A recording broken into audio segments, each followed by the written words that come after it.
Pozdravljeni!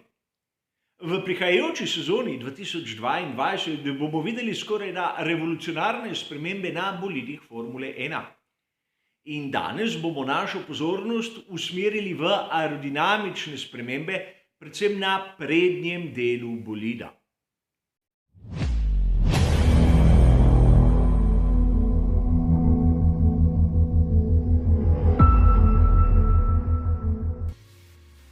Le še nekaj dni nas loči od prvih predstavitev bolidov za sezono 2022.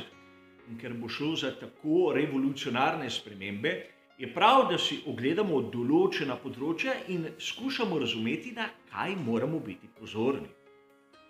V Formuli 1 ne bomo videli samo novega koncepta pnevmatik platišč, torej koles na samih bolidih, ampak bomo videli tudi izjemno velike razlike v sami aerodinamiki.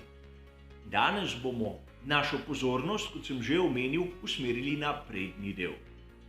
In če pogledamo tisti model, ki je edina referenca, ki jo imamo sedaj mi navdušenci, moramo mimo dejstva, da nas na nekaj spominja.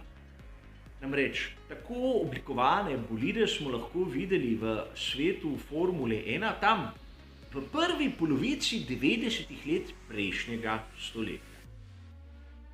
In ukolikor vzamemo maketo nekega tipičnega bolida iz tistega obdobja, to je Williams F2V15C, bomo videli, da so podobnosti več kot očitne.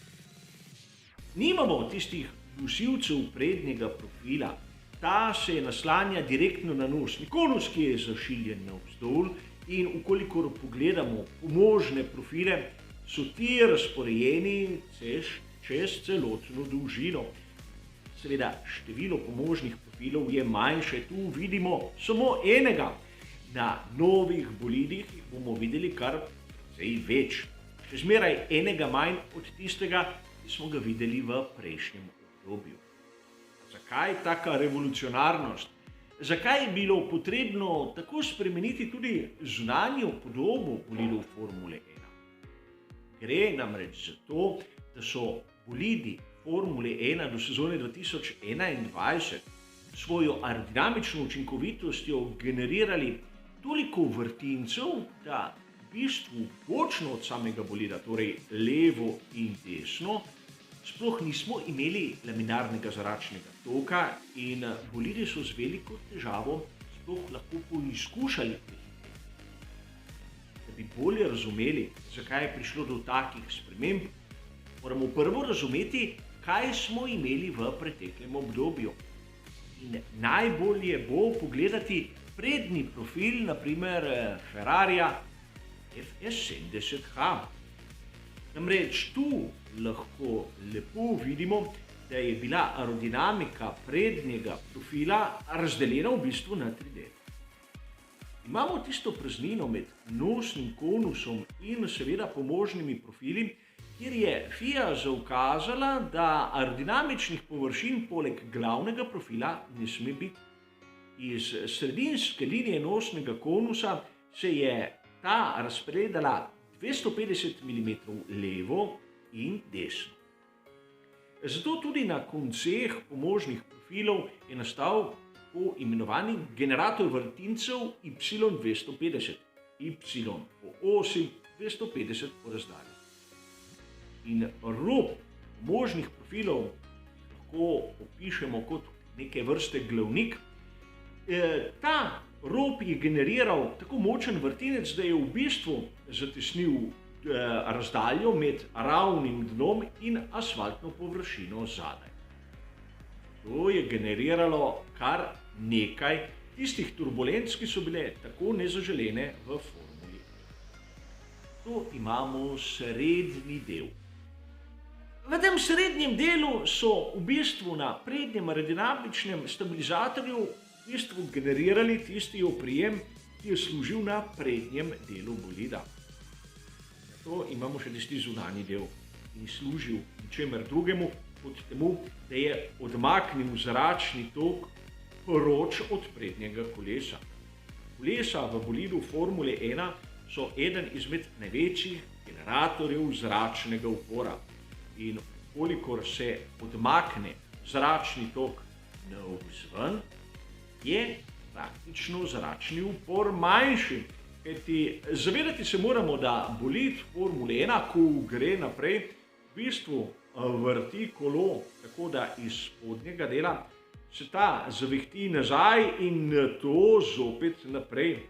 Kolikor imamo zračni tok iz prednje strani in tukaj vrtenje v nasprotni smeri, seveda generira zračni upor in tudi zaradi tega smo videli na tem obdobju na bolidih Formule 1 seveda take površine namenjene odmikanju zračnega toka.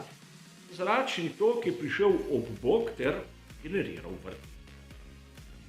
Ko so pri Formuli 1 to spoznali, so spremenili pravilnik, vsaj kar se tiče aerodinamike prednjega dela. In videli smo kar nekaj bistvenih sprememb. Prvič to, da je profil kar naenkrat postal tako širok kot bolid. Končna plošča je prišla praktično na tisto razdaljo zunanjega roba prednje pneumatike. Videli smo tudi, da raznih razdelkov ni bilo več na samem bolidu. A obveljalo je še zmeraj, da tisti zunanji del prednjega aerodinamičnega stabilizatorja je služil temu, da je odmikal zračni tok manj učinkovito, ampak še zmeraj je. In tu sta dva koncepta, tisti, ki je zračni tok zavihal navzgor, in oni drugi, ki ga vidimo na raznih fotografijah, ki so ga prvič predstavili pri ekipi Alfa Romeo Racing, ki je zračni tok zavihal navzdol. A vkolikor pogledamo tu bolid tovarniške ekipe Mercedes dvojni V10, bomo videli kar nekaj drugačnih konceptov od tistega, ki bo v veljavi v naslednji sezoni. Vedeli, tu imamo še dvignjen nosni konus z dvema spodnjima nosilcema, kar je omogočilo, da se je zračni tok usmeril pod nosni konus, ker je bilo tisto tako imenovano ogrinjalo ali cape, ki je usmerilo zračni tok na ravno dno, ker praktično so generirali tako imenovani talni efekt in seveda tudi vzdrževali pravi dotok zraka na difuzor. Sedaj tega ne bo več. Sedaj si lahko predstavljamo, da tako aerodinamično učinkoviti bolidi, kot so bili tisti iz zadnjih sezon, so seveda generirali ogromno vrtincev, kar je nekako motilo oni bolid, ki je sledil. Tudi zaradi tega smo lahko videli, da so se glavni odgovorni odločili za oblike, ki so bile nekako prisotne 3 desetletja nazaj. A to še ni vse. Kolikor gledamo tisto, kar nam je na voljo, torej model, bomo videli, da prednji profil je širok toliko kot bolid, ampak bočni plošči sta izjemno visoki.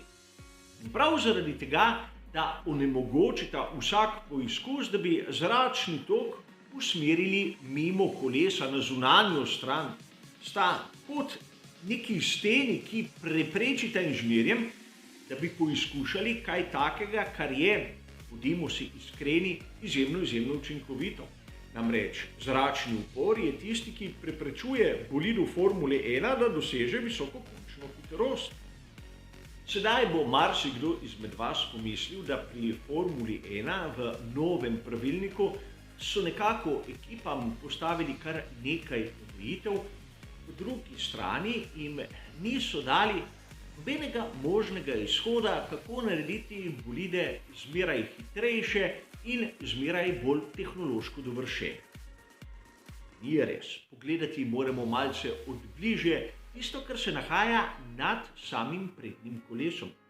Tisto malo aerodinamično površino, ki nekako lahko tudi spominja na blatnik, čeprav je funkcija v bistvu nekaj drugega.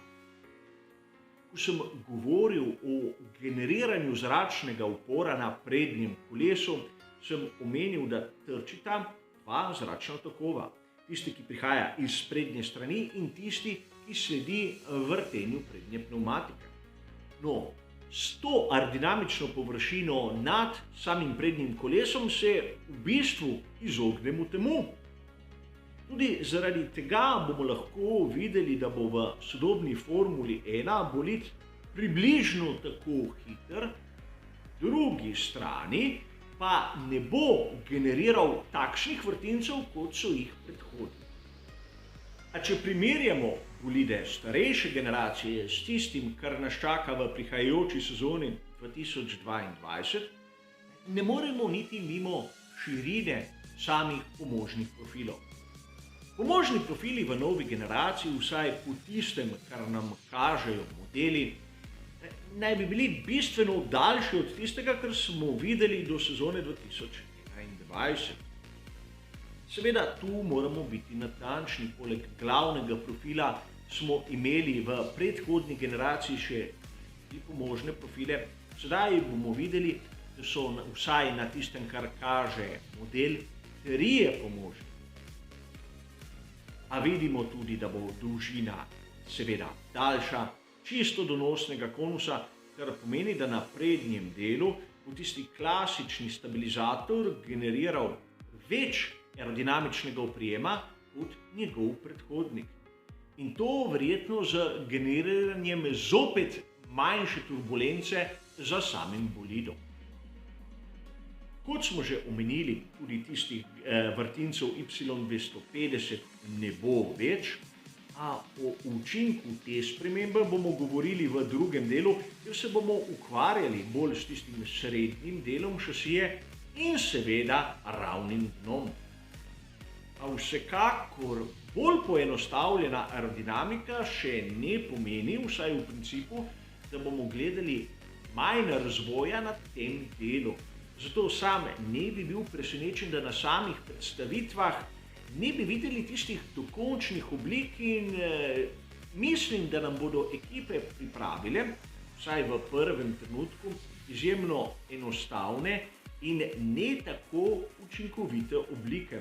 A o tem se bomo pogovarjali, ko bomo v resnici videli, kaj so razni inženirji pri Formuli 1 sploh načrtovali. A za danes, za tisto, kar se tiče tega prvega dela, tega sprednjega dela nove generacije bolidov, je to vse. Hvala za vašo pozornost, ker seveda nas vidi.